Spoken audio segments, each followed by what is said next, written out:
प्यारे बच्चों नमस्कार। जैसा कि हमने वादा किया था कि आगे के वीडियो में हम आपको इतिहास विषय का बोर्ड परीक्षा में किस प्रकार से पैटर्न रहता है उस पर हम चर्चा करेंगे। तो आज इस वीडियो में हम आपको वही बताने जा रहे हैं कि इतिहास का प्रश्न पत्र किन किन खंडों में बटा हुआ है और कैसे उसको हम हल करेंगे। तो आइए देखते हैं। इतिहास का जो पेपर है वो 5 भाग में बटा हुआ है। खंड क, ख, ग, घ और अंगा। खंड क जो है वो बहुविकल्पीय होता है। बहुविकल्पीय प्रश्न का मतलब होता है कि एक प्रश्न के 4 विकल्प होंगे, उसमें से कोई एक उत्तर सही होगा, उसको आपको उसका उत्तर छांट के उस पर या तो निशान लगा देना है या तो उसका उत्तर लिख देना है। ये प्रश्न आपके 1 से लेकर 10 तक होंगे। खंड ख में ये अति लघु उत्तरीय प्रश्न होगा, जो कि उसमें 2 अति लघु उत्तरीय में भी 2 प्रश्न रहेंगे, जिसको एक धन एक करके वहां दर्शाया गया रहेगा। और ये 11 से लेकर प्रश्न संख्या 11 से लेकर और 15 तक क्वेश्चन नंबर ये रहेगा। आगे आइए, तो ये खंड ग में जब हम चलेंगे तो ये 5 नंबर के प्रश्न रहेंगे और ये लघुत्तरीय प्रश्न होंगे और प्रश्नों की संख्या शुरू होगी 16 से लेकर और 21 तक, यहाँ तक लघुत्तरीय प्रश्न होंगे। ये 6 प्रश्न यहाँ पर होंगे और 5-5 मार्क्स के होंगे, यानी ये 30 नंबर का हो गया। विस्तृत उत्तरीय में जब हम जाएंगे तो ये प्रश्न संख्या 22, 23, 24 जो है वो विस्तृत उत्तर होगा। इसका लंबा हमको उत्तर लिखना होगा। इस विस्तृत उत्तरीय में भी 2 प्रश्न समाहित रहेंगे, इसलिए इसको 5-5 करके बांटा गया है 10 मार्क्स का। खंड अंगा में आएंगे। खंड अंगा में 2 प्रश्न रहेंगे, प्रश्न संख्या 25 और प्रश्न संख्या 26। प्रश्न संख्या 25 रहेगा आपका ऐतिहासिक तिथियों से संबंधित रहेगी, वो जिसमें से कि 10 तिथियां दी रहेंगी। उस 10 तिथियों को आपसे बताना पड़ेगा कि वो तिथि किस घटना से संबंधित है, वो 10 नंबर का रहेगा। उसके बाद 26वां जो प्रश्न रहेगा वो मानचित्र से संबंधित रहेगा। वो ये लिखा रहेगा कि आपको मानचित्र में वो जगह दर्शाना है और उस चीज का नाम लिखना है। 1 नंबर आपको नाम लिखने का मिलेगा, 1 नंबर मानचित्र में वह स्थान बिंदु दर्शाने का मिलेगा।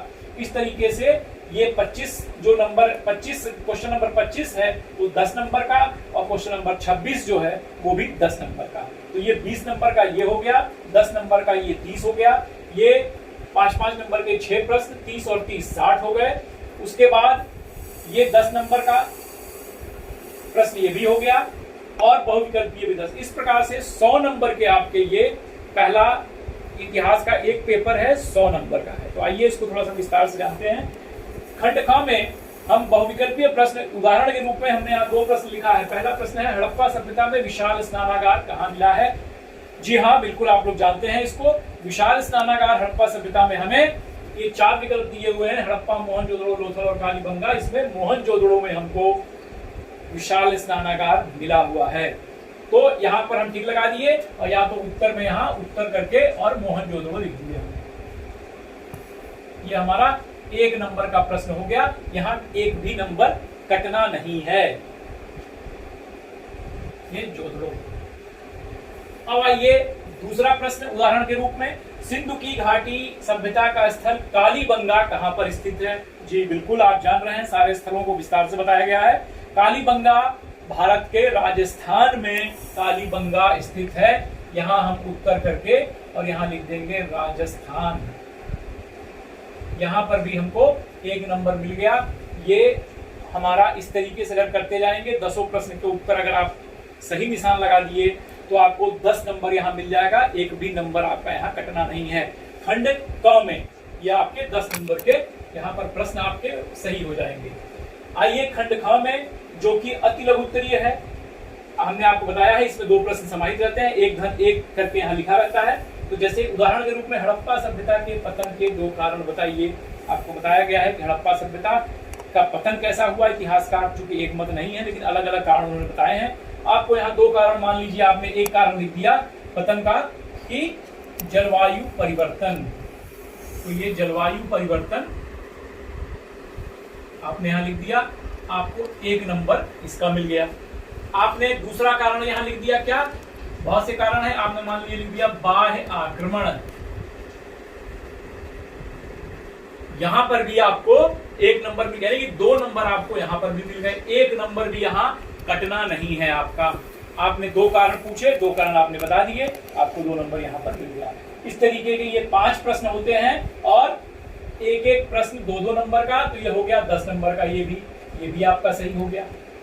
एक नंबर नहीं कटा। अगर आपने खंड का और खंड का ख को सही सही लिख दिया तो आपके 20 में से 20 नंबर मिल गए, एक भी नंबर यहाँ कटना नहीं है। आइए अब खंड ग में, या ये दूसरा इसका उदाहरण देख लें। हड़प्पा सभ्यता के 2 स्थानों के नाम बताइए जो गुजरात में हैं। आपको पता है तो आपने यहां लोथल लिख दिया, गुजरात में है। दूसरा अहमदनगर, ये भी आपके गुजरात में है। तो ये 2 जगह आपके गुजरात के हो गए। यहां भी आपका नंबर नहीं कटना है, 2 नंबर आपको दिख गया। अब आइए खंड ग में, हड़प्पाई जल निष्कासन प्रबंध के बारे में लिखिए। हड़प्पा में जल निष्कासन कैसे होता था आप बहुत विस्तार से पढ़े हैं। हड़प्पा सभ्यता में नालियों का जाल बिछा हुआ था।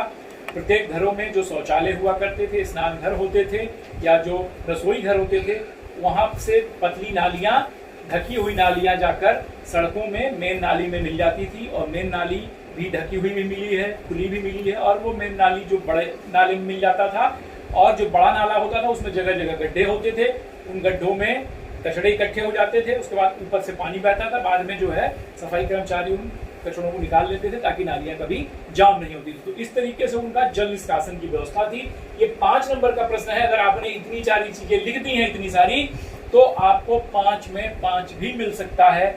और अगर 5 नहीं मिलता है तो 4 नंबर पक्का मिलेगा। यहाँ इससे ज्यादा की कटौती नहीं हो सकती। तो 4 नंबर भी अगर यहाँ मिल जाता है आपको, और यहाँ खंड ग में आपके 6 प्रश्न रहेंगे और वो 5-5 नंबर के रहेंगे, यानी कि ये 30 नंबर का ये रहेगा। यहाँ पर बहुत कटौती होगी। तो एक एक नंबर की अगर हम मान ले एक प्रश्न में कि एक एक नंबर कट जाता है, तो भी यहाँ पर आपका 24 से 25 नंबर आपका कहीं नहीं गया है। दूसरा, अगर हम इसी में देख लें, सिंधु घाटी सभ्यता के व्यापार पर प्रकाश डालिए। जी बिल्कुल, सिंधु घाटी सभ्यता का व्यापार हम आप पढ़े हैं कि वहां आंतरिक व्यापार भी होता था, बाह्य व्यापार भी होता था। बाह्य व्यापार अफगानिस्तान से, ईरान से, तुर्किस्तान से, बलूचिस्तान से, वहां पर बाह्य व्यापार होता था। टिन का, सूती वस्त्रों को हम भेजते थे, वहां से बेशकीमती जो है पत्थरों का हम निर्यात करते थे। ये सारी चीजें वहां से हमको व्यापार आदान प्रदान होता था। और आपको यह भी पता है कि जो व्यापार होता था वो मुद्राएं हमको बहुत नहीं मिली हैं। उसके लिए हम विनिमय का प्रयोग करते थे। एक वस्तु देते थे तो दूसरी वस्तु हम लेते थे व्यापार में।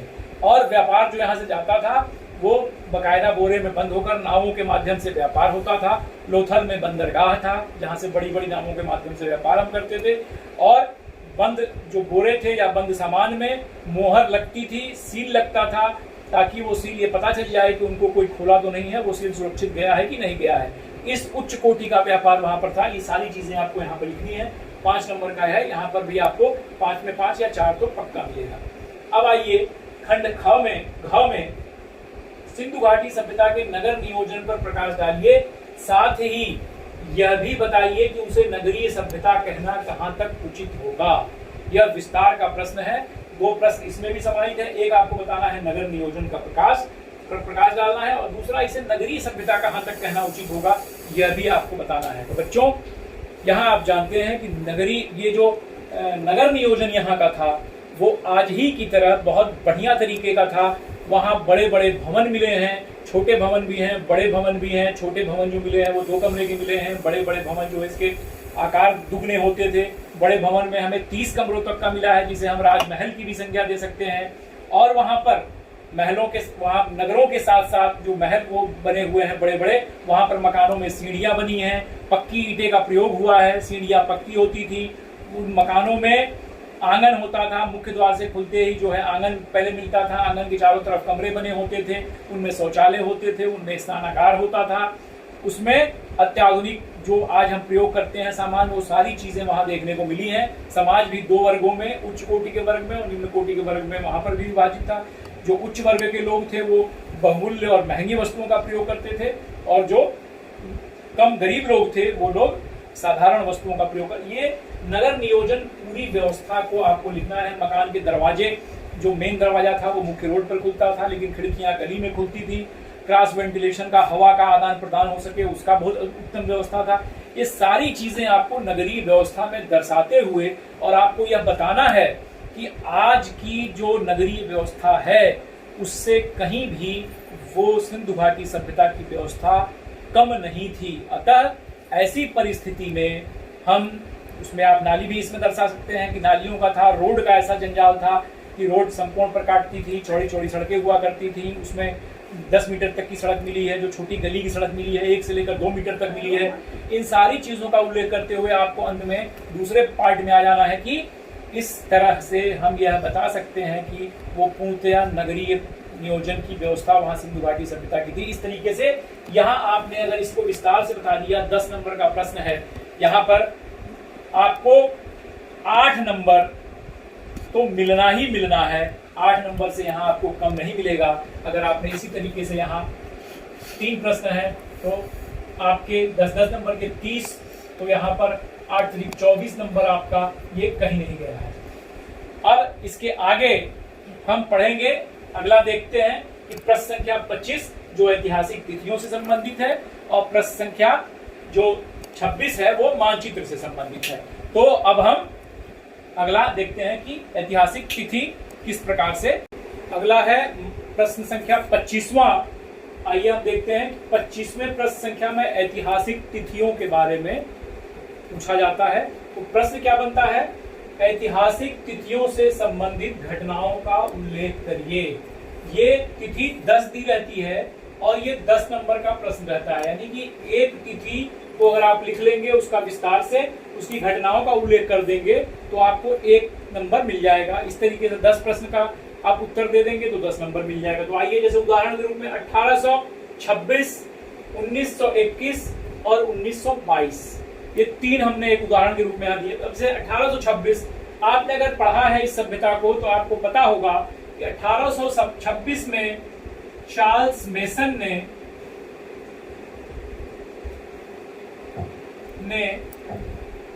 एक प्राचीन सभ्यता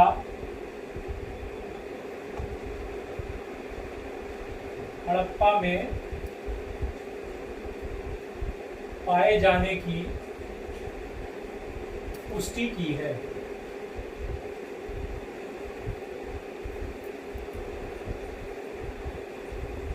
ये आपने इतना लिख दिया इस घटना से संबंधित चीज, तथ्य, आपको 1 नंबर मिल गया। 1921 आपने यहां लिख दिया दयाराम साहनी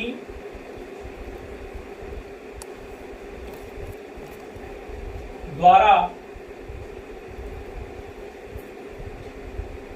हड़प्पा नामक नगर की खोज। ये आपको 1 नंबर मिल गया, ये आपको 1 नंबर मिल गया।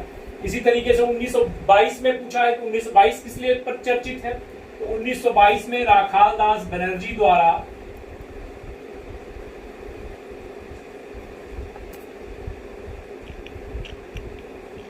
मोहनजोदड़ो की खोज।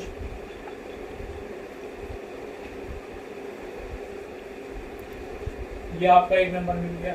इस तरीके से घटनाएं दी रहेंगी, उसके बारे में उस तिथि दी रहेगी, तिथि से संबंधित घटनाओं का आपको उल्लेख कर देना है। 1-1 नंबर एक प्रश्न का है। 10 घटनाएं, 10 तिथियां हैं, 10 घटनाएं हैं, यानी कि आपको 10 नंबर मिल गया। इसमें 1 नंबर नहीं कटना है।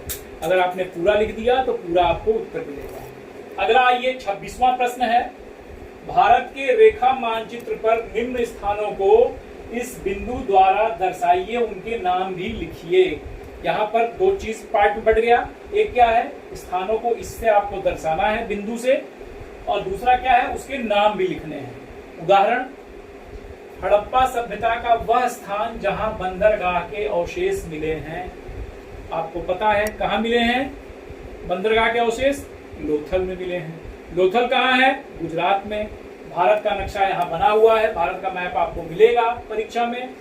अब आपको जानकारी है, ये गुजरात है, ये आपका लोथल है। तो यहाँ आपको ऐसे गोला बना के ऐसे एक बिंदी लिखनी है और यहाँ पर लिखना है लोथल। और अपने कॉपी में भी आप यहाँ पर लिख दीजिए लोथल। आपको 1 नंबर इसका और 1 नंबर इसका, आपको 2 नंबर मिल गया। यहाँ पर 1 नंबर भी आपका कटेगा नहीं। दूसरा, इसी तरीके से भारत में हड़प्पा कालीन उत्तरी नगर कहां पर स्थित है? आपको बताया गया है कि सिंधु घाटी सभ्यता का भारत में उत्तरी कौन सा स्थल है, दक्षिणी कौन सा है, पूरब कौन सा है, पश्चिम कौन सा है। आप जानते हैं कि उत्तरी जो स्थल मिला है भारत में वो कहां मिला है? जम्मू कश्मीर में। अखनौर जिला एक है जम्मू कश्मीर का, वहां पर मांडा नामक स्थल है। तो ये आपका जम्मू कश्मीर है, ये आपका मांडा है। यहां आपने लिख दिया मांडा, और यहां 1 नंबर आपको मिल गया, और यहां पर भी आपको मिल गया मांडा 1 नंबर। तो ये 2 नंबर आपको ऐसे मिल गया। तीसरा उदाहरण देख लीजिए, जुते हुए खेत के अवशेष या साक्ष्य हमको कहां से मिले हैं? आप जानते हैं, आपको लिखवाया गया है अलग अलग कहां से कौन सी चीजें मिली हैं। तो जुते हुए खेत के साक्ष्य हमको मिले हुए हैं कहां से? कालीबंगा से। कालीबंगा कहां है? राजस्थान में स्थित है। ये है आपका राजस्थान, ये आपका हमने यहां निशान लगाया, यहां लिख दिया कालीबंगा। ये नंबर 1 हमको यहां मिल गया, यहां भी आप लिख देंगे कालीबंगा। तो इस तरीके से यहां पर आपको 26वें प्रश्न में 10 नंबर आसानी से मिल जाएंगे, 1 नंबर नहीं कटेगा। प्रश्न संख्या 25 में आपको 10 नंबर आसानी से मिल जाएंगे, 1 नंबर नहीं कटेगा। यानी कि ये जो अंगाखंड है जो 20 नंबर का है, यहाँ आप 20 में 20 पा सकते हैं, कहीं पर भी 1 अंक कटने की गुंजाइश नहीं है। इसलिए अगर इसी को हम जोड़ लें 20, 24, 30, 10, 10, तो ये हो गया 20, 10, 20 और 30, 50। इस 30 में से आप 24 या 25 पाई जाएंगे, तो 20 और 25 45 हो गया। 45 और 24 आपका कितना हो गया? 69। और 69 के बाद आपका 20 नंबर और, यानी कि 89 नंबर तो आपका ऐसा है जो जिसमें कहीं पर भी कोई गुंजाइश है ही नहीं कि ये नहीं मिलेगा, अगर आपने पूरा प्रश्न पत्र हल कर दिया तो। और अगर आपने जैसा बताया गया है वैसा लिख दिया तो ये आप 90, 95 तक भी जा सकते हैं। इसलिए आपने अगर मन लगाकर इतिहास का अध्ययन कर लिया है और बिंदुवार जैसे आपको बताया गया है उस तरीके का आपने उत्तर वहां लिखा है, तो ये प्रश्न पत्र का पैटर्न ऐसा है, सीबीएसई बोर्ड से ही ये प्रेरित भी है। जैसे सीबीएसई बोर्ड में बच्चे ज्यादा अंक पाते हैं, ऐसा प्रश्न का बनावट रहता है, ऐसा प्रश्न बनाया जाता है जिसमें ज्यादा अंक कटौती ना की जा सके, उसी तरीके का ये आपका पूरा प्रश्न पत्र है। तो आपको बहुत सारी शुभकामनाएं, आपने ये पढ़ा। अब इस विषय पहले जो चैप्टर में जो एनसीईआरटी की बुक के जो क्वेश्चन आंसर हैं उसको हम अगले वीडियो में डिस्कस करेंगे। तब तक के लिए धन्यवाद।